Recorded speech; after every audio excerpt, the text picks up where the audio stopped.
what an opening weekend for UAAP basketball. It's going to get better as the women's basketball kick off on Wednesday. But let's start with the men. Let's start with a game that really started us off.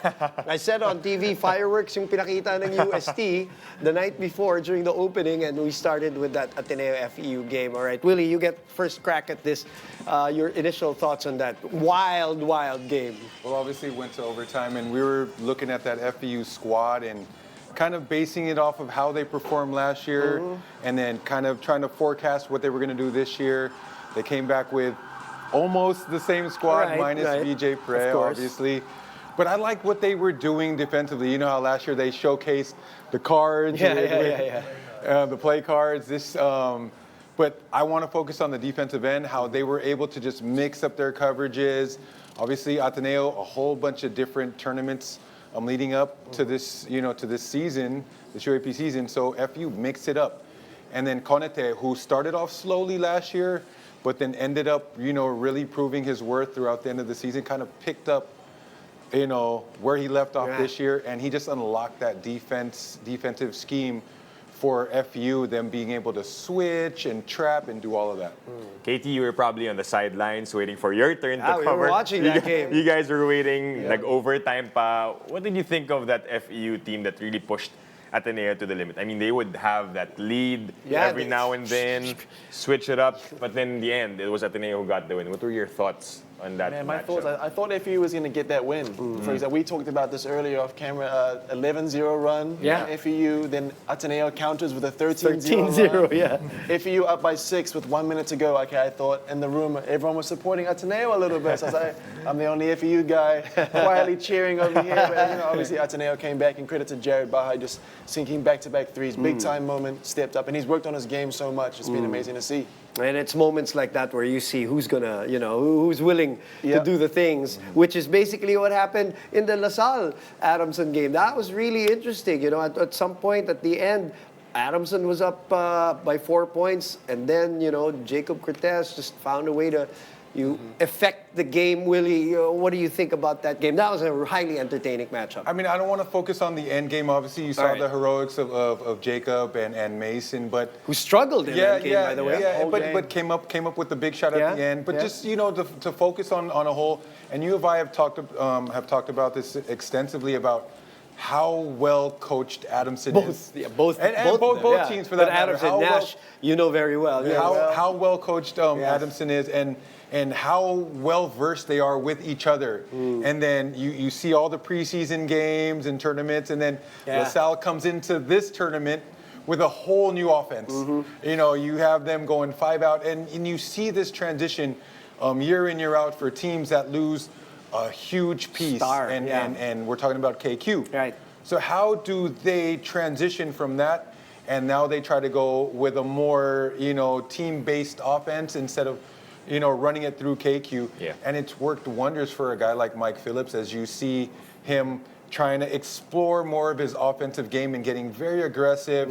They go 5 out, they open up the paint and allow Mike to cook a little bit. So that, that was nice to see. Yeah, obviously the numbers jump out, 17 points, 16 rebounds in just 26 minutes for Mike Phillips. But how about for Adamson, Katie? Did that surprise you at all? You were covering. Lots of promise. You were preparing for that game. Did you expect that they would be that close until the end? I didn't expect that team to be that big. We talked about it, me and Boom, while we were covering the game. Coach Nash has the luxury now of taking one big out, bringing someone in who may be a rookie, but is still 6'6", 6'7", and you can't teach height. Rim protection is something that Adamson has been lacking over the last couple of years, I think. Obviously, when the import subs out, bringing in a local who's maybe undersized, 6'3", 6'4", maybe strong, but doesn't have the height. So I was really impressed with the way that Adamson was able to defend the paint, pack the paint, and have that rim protection all game. Lots of promise, and they don't have to play Cedric Manzano 35 minutes, 33 minutes Even though we'd like to see him on the court for 35 minutes. But we'll probably see that towards the end when the games are crucial towards it. All right.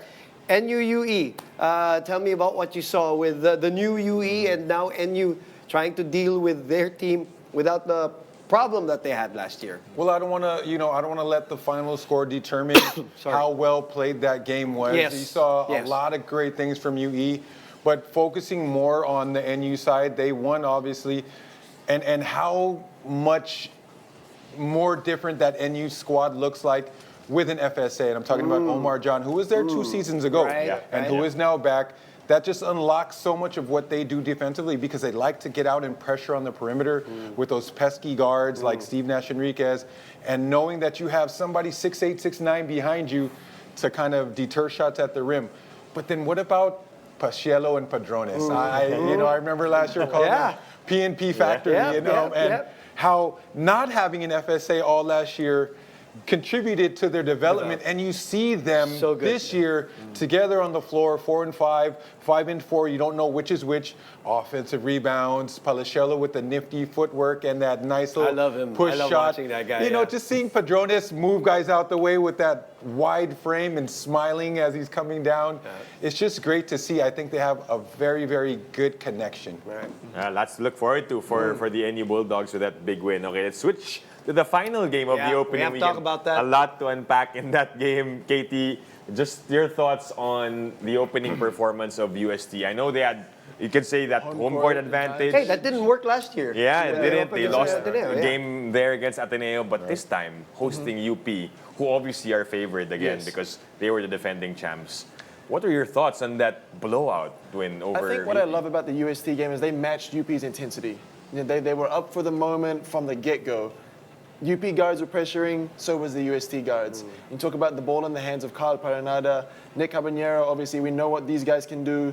They shot amazing that game, and I feel like with UST, the beauty of that offense on the Sunday was their inside-outside game. Throwing it to the paint, forcing a double team. Who's the inside guy again? Who's the inside We'll part? get there. Big double-double. Big double-double. Amazing when you have an import like that. Oh my gosh, we can talk about him all day. But I was really impressed with the USC. Just the whole teamwork in general. They look more cohesive. UP, back to the drawing board. Coach Willie. I think the question on everyone's mind is how is Coach Gold gonna use all of those really, really good guards and not seeing Ray Remogat for the entire first quarter.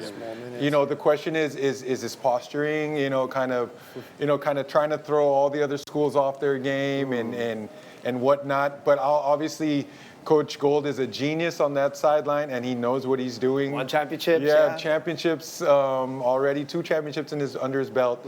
So, but again, that is still a question on how do you use all of those guards sufficiently enough to get production out of them. It's a good problem. Yes. To have that much talent, and that's what we like about this season 88. There's a lot of talent.